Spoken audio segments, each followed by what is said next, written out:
જય સિયારામ. હું છું પરેશ રબારી. આપ સૌ મિત્રોનું હાર્દિક સ્વાગત છે મારી યુટ્યુબ ચેનલ વિશેષ વિથ પરેશમાં. મિત્રો, આજે એક નવો સૂર અને નવી વાત સાથે આપની વચ્ચે આવ્યો છું. આજે આપણે મળવાના છીએ રાહુલભાઈ રાવળને, જે એક આપણી ભજનની પરંપરા છે, રાગી પરંપરા અને વૈરાગી પરંપરા. એની એક જે પરંપરા છે એને લઈને ચાલી રહ્યા છે. અત્યારે ભાવનગરમાં ખૂબ મોટું નામ છે રાહુલભાઈનું, અને ખૂબ સારા એવા ભજન કરે છે. જે એક કાનદાસ બાપુની પરંપરા, પછી રામદાસ બાપુની પરંપરા, જે આખી વૈરાગી પરંપરા છે, વૈરાગી પરંપરાના જે ભજનો છે એ ભજનો લઈ અને આપણી આ પેઢીને રસ્તો બતાવી રહ્યા છે. તો આપણે વધારે વાત નહીં કરતા રાહુલભાઈ સાથેની આપણે વાતચીત છે એ આગળ વધારીએ. પણ આપ જો આ ચેનલ પર પહેલી વાર છો, આ વિડીયોને પહેલી વાર જોઈ રહ્યા છો, તો અમારી ચેનલને શેર કરો, સબસ્ક્રાઈબ કરો અને આ વિડીયોને અંત સુધી જુઓ. ચાલો વાત કરીએ આપણે રાહુલભાઈ સાથે. રાહુલભાઈ, આપનું હાર્દિક સ્વાગત છે અમારી યુટ્યુબ ચેનલ વિશેષ વિથ પરેશમાં. વાહ વાહ, જય માતાજી. જય માતાજી. રાહુલભાઈ, વાતની શરૂઆત કરવી છે, બરાબર? તો આપ જે રીતે આ પરંપરા અને આખા જે ભજનનો દોર છે એ ચલાવી રહ્યા છો, તો શરૂઆતથી વાત કરવી છે કે આપ શીખ્યા ક્યાંથી, કે આ જે આપને પ્રેરણા થઈ છે કે હું મારે ગાવું જોઈએ, એવું ક્યાંથી તમને વાત છે? શરૂઆતથી નાનપણમાંથી જ તે મારા બાપુ છે, મારા પપ્પાના પપ્પા, એ ભજન ગાતા, એ હજી ગાય છે, એટલે એમને જ અમને શીખવાડેલું. નાનપણથી મને જે મારો ભાઈ છે ઉસ્તાદ, અમને બેયને એને જ શીખવાડેલું છે પહેલે. રાહુલભાઈ, એકાદું કંઈક એવું ભજન હશે જે તમે વારંવાર ગાતા હશો નાનપણમાં? હા, એની યાદી કરવી છે. એક ભજન છે બહુ, પીપળીમાં અમે સવારામ બાપા છે, અને સવા બાપાનું એક ભજન છે બહુ, અને મારું હાલે બહુ ભજન, એ ભજન બહુ હાલે, એ તમને સંભળાવું.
ભજનના ભરોસે રહેજો.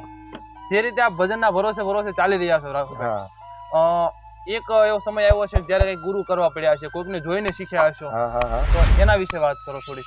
સૌ પ્રથમ મારા બાપુ છે ને, એ મારા પહેલા ગુરુ છે, જેને મને શીખવાડ્યું, મને ભજન કેમ ગાવા, કયા રાગમાં શું આવે છે, એ અમારા બાપુએ મને શીખવાડ્યું. અને પછી રામદાસજીને મળ્યા અમે, એટલે હું મળ્યો નહોતો કોઈ દી, પણ એના ભજન સાંભળતા ને તો આપણને એમ થતું કે આમ બાપુ જેવું આપણે ગાઈએ એમ.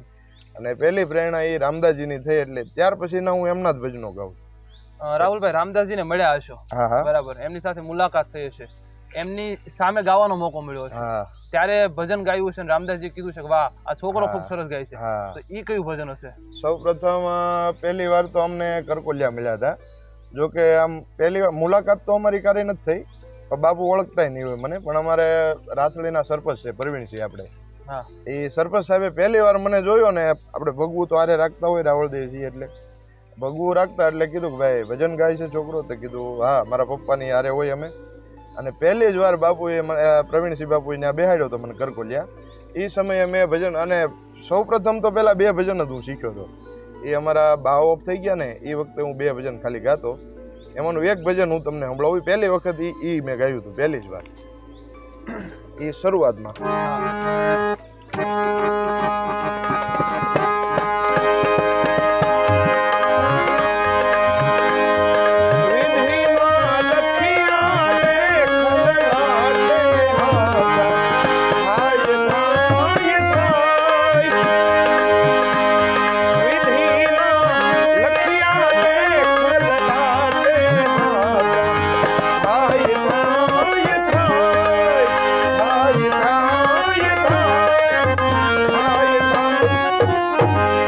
આ સૌ પ્રથમ ભજન હું પહેલા 2 જ ગાતો, પછી રામદા બાપુ ઓળખતા ગયા અને કીધું બાપુ એ સારું ગાય છે, છોકરો સારું ગાય. પછી ધીમે ધીમે બાપુની નજીક થોડાક આપણે જાતા ગયા.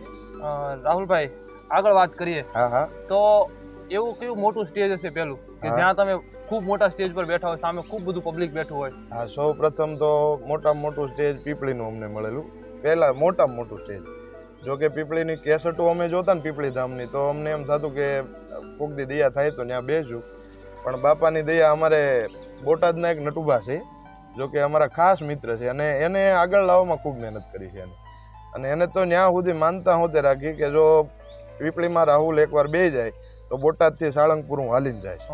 એવા મારા ભાવિ મિત્ર છે. એટલે પહેલી જ વાર મોટું સ્ટેજ પીપળીનું એમને મને અપાયું. ત્યારે એકાદું એક ભજન ગાયું હશે કે જેમાં ખૂબ મજા આવી છે લોકોને? હા, પીપળીનું એક ભજન મસ્ત છે. ઈ વખતે મેં ગાયું હતું. નેર ગગનમાં લાગી રે વાલા સદગુરુ મળ્યા.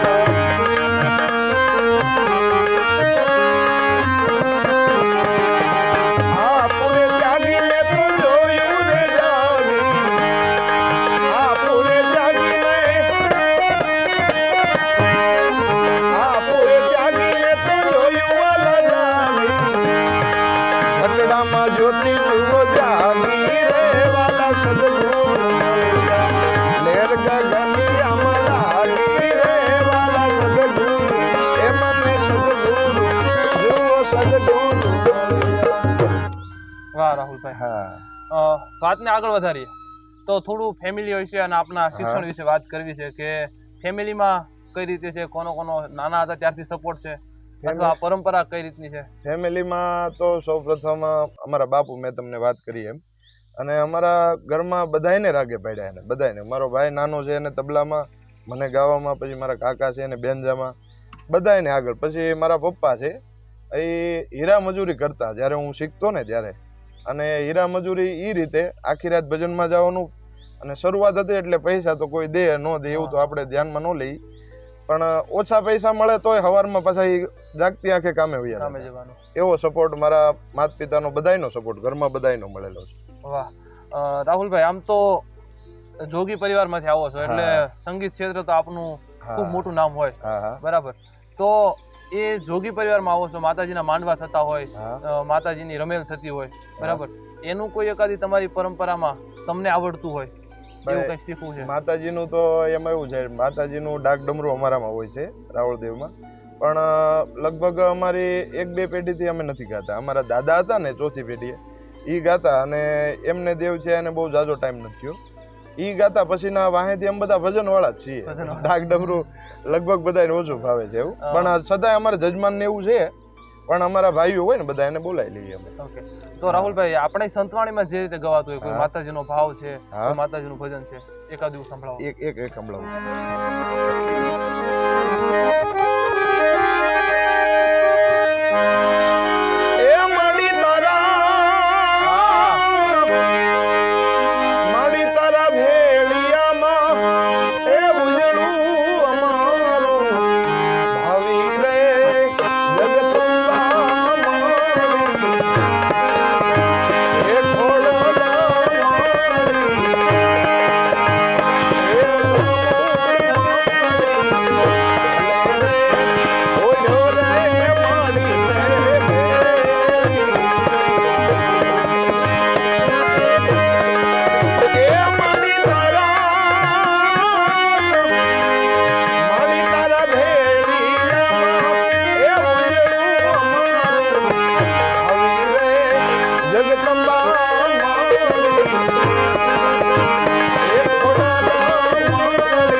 આપણે આગળ વાત વધારીએ તો રાહુલભાઈ, સંતવાણી પ્રેમી હોય અને એક મહાકુંભ કહેવાય એટલે મહાશિવરાત્રી, બરાબર? મહાશિવરાત્રીની થોડી વાતો કરવી છે કે એવી તમારી કોઈ યાદો એની સાથે જોડાયેલી હોય, ક્યાંક તમને મોટું સ્ટેજ મળ્યું હોય, ક્યાંયથી એવું થયું કે વાહ રાહુલભાઈ ખૂબ સરસ મજા કરાવી? શિવરાત્રીની તમને વાત કરું. શરૂઆતમાં 2 ભજન હું શીખ્યો હતો. એ મેં તમને કીધા ને એની પછીના પાછા 2 શીખ્યો હતો. એક શબ્દોના બાણ સતાર બાપુની વાણી છે હા. અને એક હરિજન આવો હરિગુણ ગવાય છે, એ સતાર બાપુની વાણી. એ 2 ભજનમાં હું અમુક રાવટી આપણે શરૂઆતમાં જતો હોય, નાની નાની રાવટીઓ બધે ગાતા હોય, એ 2 ભજન અમે ગાયું અને 2 જણા આવ્યા હતા અમારી પાછળ કે ભાઈ સરસ છોકરો ગાય છે તો આને એક સ્ટેજ અપાવી. અને એ વખતે કેટલું પેમેન્ટ લેવું શું લેવું એ નહોતું ખબર. અને પહેલા વહેલા પ્રોગ્રામના એ ભાઈએ પૂછ્યું કેટલા લેવો ભાઈ બજેટ, તો અમે કીધું ભાઈ 1000 રૂપિયા આપી દેજો. અને પહેલું જ વહેલું સ્ટેજ અમને હજીરાધારનું, જો મને યાદ છે હજીરાધાર પહેલું વહેલું સ્ટેજ, અને 1000 રૂપિયામાં શિવરાત્રીમાંથી અમે સ્ટેજ પ્રોગ્રામમાંથી આમ ચડ્યા હતા ધીમે ધીમે. શિવરાત્રીની ગિરનારી બાપાની દયા થોડીક. તો એકાદું ગિરનારી બાપાનું ભજન સંભળાવો જેથી કરીને બાપાને યાદ કરીએ. હા. પહાડો કે બીચ મેં ગુજારા કરેંગે, पहाड़ों के बीच में गुजारा करेंगे,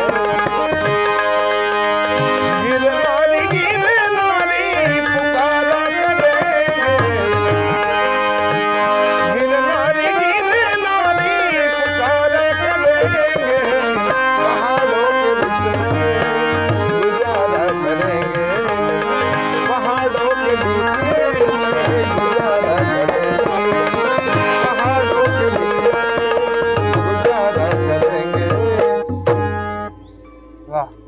રાહુલભાઈ, આપણી જે સંતવાણી છે આખી પરંપરા છે એમાં જુગલબંધી એ ખૂબ બધા ગાતા હોય છે જુગલબંધીમાં. તો એવી એક યાદી કરવી છે કે પહેલી જુગલબંધી તમે ક્યાં કરેલી, કોની સાથે કરેલી? પહેલી જુગલબંધી તો બહુ વધારે યાદ નથી મને, પણ એ વખતે નાનો બહુ, અને બહુ વધારે યાદ નથી મને, નકર તો તમને કહેતું ખ્યાલ નથી અત્યારે. રાહુલભાઈ, વાત એવી કરો કે કોની સાથે જુગલબંધીમાં ગાવું, એક તમને એક સપનું અથવા લાવો કે આની સાથે જુગલબંધી મજા આવે? એ વખતે તો અત્યાર સુધી હજી હાલમાં એક રામદાસ બાપુ જેવા છે એની સાથે આમ ગાવાનું હજી સપનું, હજી ઘણી વાર મેં ગાઈ લીધું છે પણ છતાં એમ થાય કે હજી એકવાર ગાઈ નાખીએ, હજી એક. તો ત્યારે બાપુ સાથે જુગલબંધીમાં એકાદું ભજન ગાયું હોય અને બાપુને ખૂબ મજા આવી હોય? ના, બાપુ સાથે બધા બાપુના જ ભજનો હું ગાઉં છું, અને બાપુ સાથે તો ઘણા ભજનો ગાયા છે, ઘણા. અને બાપુએ ઘણી જગ્યાએ હેઠે બેઠા માઇક લઈને હોતે ગાયેલું. એ રીતે એની એક યાદી તમને કરાવી દઉં ખાલી. એ પહેલી વાર અમારું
રાહુલભાઈ, વાતને આગળ વધારવી છે હા તો એકાદી ગઝલ કે સૂફી સંભળાવો કે જેનાથી ખૂબ મજા આવે.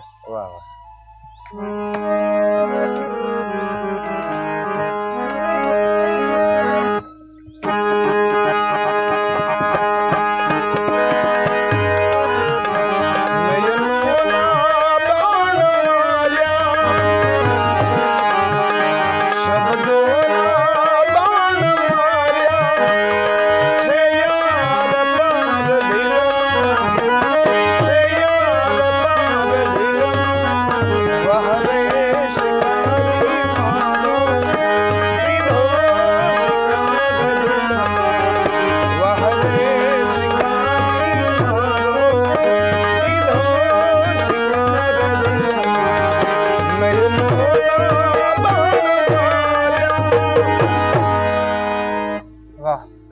રાહુલભાઈ, વાત કરવી છે એકાદો એવો પ્રોગ્રામ થયો હોય કે જ્યાં એક યાદગીરી બની હોય કે ભાઈ આ પ્રોગ્રામ થી મને હંમેશા માટે યાદ રહેવાનો?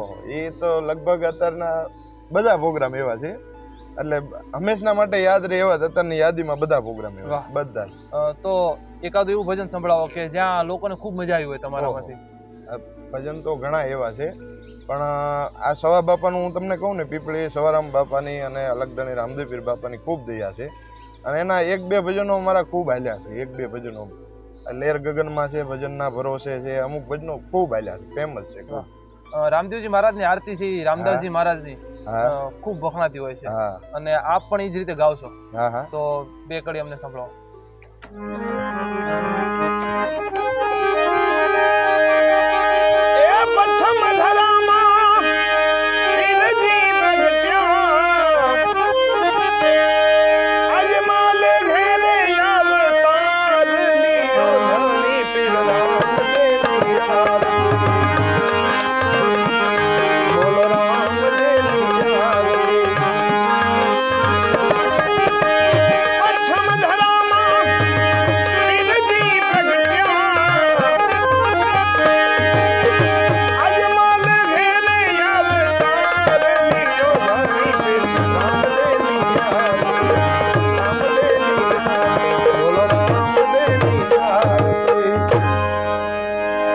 વાહ, ખૂબ સરસ. આ પ્રોગ્રામને આપણે અંત તરફ લઈ જવો છે.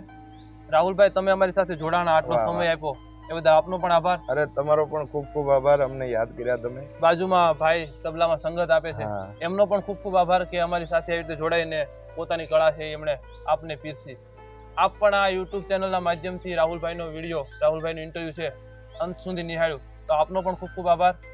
આપની આજુબાજુમાં કોઈ એવા સંતવાણી કલાકારો હોય, કોઈ એવું ખાસ ટેલેન્ટ ધરાવતા બાળકો હોય તો અમારો સંપર્ક જરૂરથી કરો, જેથી કરીને અમે આપના સુધી પહોંચી શકીએ અને એ ટેલેન્ટને છે એ દુનિયાના ચોકમાં મૂકી શકીએ. ચલો, ફરીથી મળીએ, ત્યાં સુધી જય સિયારામ. જય શ્રી રામ.